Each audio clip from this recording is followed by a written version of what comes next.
You are not worthy. Any regrets? Prepare for oblivion. We end this now!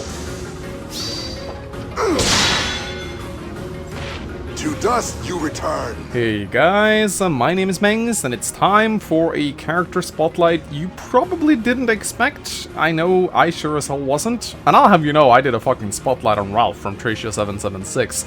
So yeah, when this spotlight was requested, I must admit I scratched my bald head more than once until I realized that someone literally did this just to piss off Ogim, who is known for his somewhat intense hatred of this character.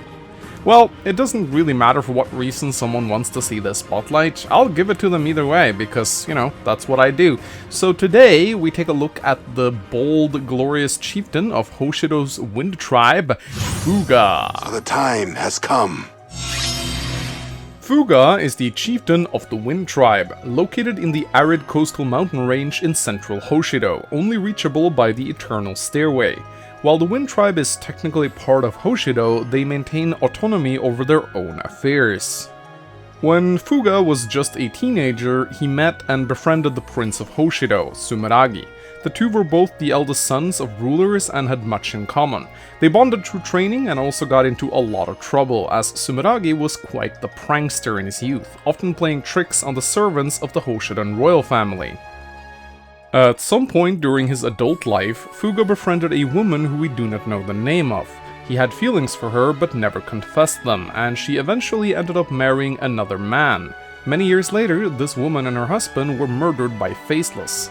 They left behind an orphan child whom Fuga took in to raise as his own son, and this child was Hayato. During a false peace treaty signing, King Garon of Nor had Sumeragi executed in an ambush. Fuga took the death of his friend especially hard, blaming himself for not being there to protect him. This caused Fuga to enter a deep depression, and for some time he hoped he would join his friends sooner rather than later. In the events of Fates, regardless of the route Korin picks, he will eventually run into Fuga, who tests his resolve through a fight to see if he's worthy of the Yato's blessing. After being defeated, Fuga lets Korin pass through his territory, and in 2 of the 3 routes, he also sends his adoptive son Hayato along. Only in the 3rd route, Revelation, does Fuga actually join Korin himself during the conquest of Vala. Before anything else, Fuga is a warrior. He lives to train, fight, and grow stronger. He has a very simple philosophy that a person can only reveal their true character in battle, and that to test someone's resolve, you have to fight them. In other words, Fuga is a man of action, not words. But behind the stern and disciplined fighter, we also see a soft, caring side, as Fuga is also a father to Hayato, and also takes on the role of an older mentor in Korin's army. Most of all, Fuga serves as a link between Korin and Sumeragi, often telling stories about their upbringing together. Fuga only had 2 supports in the game itself, though technically his supports with male and female Korin are so different that he in reality has 3. 4 if you count his supports with Kana as a father, but this support is hardly original and is shared amongst almost all of Kana's fathers. In his support with male Korin, Fuga mostly talks about Sumeragi, explaining how they used to get in trouble and how much they had in common with one another. In their B support, Fuga is shocked after being asked out on a date by a random young lady, stating that he is way too old for that kind of stuff, though Korin disagrees. In this support, Fuga tells Korin about how much he loved Hayato's mother, but that he never dared reveal his feelings to her. Finally, in their A support, Fuga is rather down and depressed and is contemplating retiring as a warrior, as he feels that it's time for the next generation to step up. Korin pleads him to continue as he still needs his guidance, after which Fuga seems pleased that he is still needed. This one in particular reminds me a lot of Roy and Marcus's support from Binding Blade, as their A support is practically identical. In Fuga's support with female Korin, their C, B, and A support is pretty much just one long training montage, though Fuga sprinkles in some tidbits about Sumeragi here and there. They do push-ups, run laps, meditate, and have a bunch of other hard exercises together until Korin eventually notes that people are giving her compliments for being in good shape. Then, in their S support, Korin is upset that the only reason they ever hang out is to train, and after a very convoluted confession, they decide to get married, I think? I'm not really sure, this one's really vague. Finally, in Fuga supports with his adoptive son Hayato, we see a good mix of a father/son as well as a teacher/student relationship. In their C support, Fuga makes fun of Hayato for following him around everywhere, something which flusters him quite a bit. In their B and A support, we see them training together tirelessly, with Fuga attempting to teach Hayato his secret technique, whatever that is. Hayato eventually masters it, upon which Fuga admits that his son has surpassed him, though when Hayato states he is now going to protect his father, Fuga tells him to not get ahead of himself and that he still has much to learn before he becomes a true master. Due to a lack of support conversations and dialogue in the main story, Fuga is sadly one of those characters who barely have any development, a trait he shares with the other so-called Korin sexual characters, aka Isana, Reina, Yukimura, Flora, and Scarlet, who only have supports with the Avatar, though Fuga, at the very least, have one additional support with his adoptive son Hayato, which gives him a little bit more to go on, though not much. Fuga's hair color is chestnut brown. He is the only exclusive path character that can support with a character other than the Avatar. Alongside Flora, Fuga is the only playable character who must be defeated by the player in every route of Fates. Alongside Yukimura, he is the only character playable in only one of the game's 3 paths.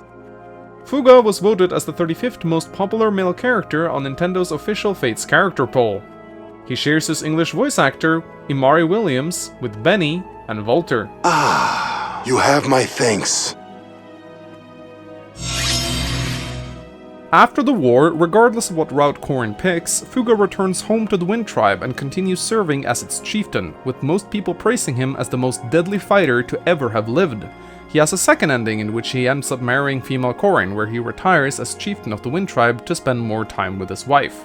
Strangely enough, his relationship with his adoptive son Hayato is not referenced anywhere in either of his endings.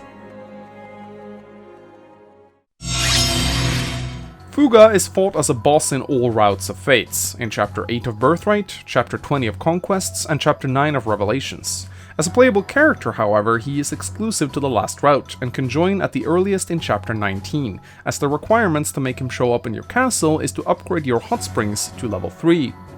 Fuga joins as a level 10 Master of Arms, a Fates-exclusive class that can wield all forms of physical weapons aside from hidden weapons. It's sort of like a combination of the Hero and the Swordmaster classes, but less offensive-oriented and far more bulky. Fuga's bases are absolutely insane, with most of his stats, aside from his magic, luck and resistance, surpassing 25 or higher. Even on Lunatic difficulty, physical opponents in the Revelation endgame will hardly leave a dent in him thanks to his base 29 defense, and even his 15 base resistance is really good combined with his massive 41 hit points, meaning Fuga is an all-around tank. And considering most units in Fates tend to be on the squishy side, this is a breath of fresh air that absolutely can make Fuga quite viable, as he is virtually unkillable until the very last chapter's Revelation. In addition to being a tank, Fuga packs quite a punch with his base 29 strength, and his 25 speed is deceptively fast, making him good enough to double most enemies aside from the really quick ones like sword masters and ninjas. With decent weapon ranks, having B in swords and C in lances and axes, Fuga can also wield most weapons right from the get-go, making him an incredibly flexible unit. Fuga's growth rates are pretty low by Fate standards, ranging between 15% and 30% in most areas. This hardly matters for his performance, however, seeing as Fuga's bases are good enough to carry him all the way to the endgame, but it does mean that he'll make a somewhat unattractive choice for Parent, as he will hamper Kana's inherited growth rates. Fuga has the skill tree of the Samurai class, which really doesn't complement his tanky style at all. Duelist's Blow isn't really that necessary for him, as Fuga hardly needs to rely on dodging to survive, and because he is so incredibly bulky, there are seldom incidents where he needs Vantage.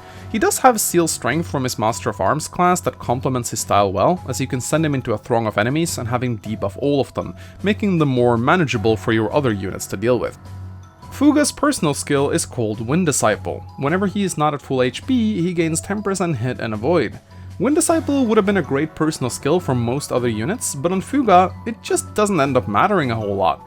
Because of his insane base skill, he hardly suffers from accuracy issues, and his high bulk allows him to shrug off most physical attacks, meaning that 10% avoid isn't really a huge deal. Funnily enough, on my first playthrough of Revelation, I noted that the skill hardly ever seemed to activate, because none of the enemies could even deal a single point of damage to him. It's not that Wind Disciple is bad. As I said, I think it's probably on paper one of the better personal skills in Fates. It's just that he doesn't provide Fuga anything he really needs as a playable unit. Though, if you really want to maximize the effects of it, you might just avoid healing him if he's not critically injured. Fuga has some decent reclassing options, with many preferring to swap him around to a Swordmaster, trading some of his insane bulk for some much needed offensive punch, giving you an extremely durable Swordmaster that can thrive on the front lines. Only Chieftain and Blacksmith doesn't really change him all that much as a unit, seeing as he can already use all weapon types, though it does allow him to pick up some good skills. Onmyoji and Great Master aren't really prime choices for him, however, seeing as his magic is virtually non-existent, with 0 base and a 0% growth. Fuga is a solid endgame unit for anyone who hasn't trained any decent tanks for Revelation's endgame, though the lack of unit deployment slots makes it tricky to warrant him a spot over your other units, particularly since you have access to all the royals in Revelations. Still, if you decide to bring this bold warrior along, he'll certainly not disappoint. He will be able to tank hordes of enemies single-handedly and come out on the other side basically unscathed. Let us go. The battle awaits. Being one of the core insexuals, Fuga lacks development, and is mostly reserved as the old mentor guy. His limited supports serve mostly to give Sumeragi some much needed exposition, and aside from that, there isn't a whole lot to say about Fuga. He's strong, he likes to fight, and he's old. While I think it's refreshing to have some old characters in Fate's exceedingly young and attractive roster, no Nyx, I'm afraid you don't count, I find Fuga to be a pretty boring and bland character. 2 out of 5 stars. I expected more. Fuga's design did not translate well into the private quarters. At all.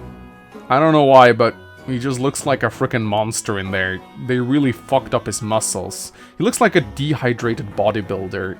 Ugh. Freaky private quarters graphics aside, however, I don't find Fuga's design to be either creative nor memorable. It's not that he's bold, I personally love bold characters, but Fuga just looks like a generic Fire Emblem bandit that they somehow decided to make playable.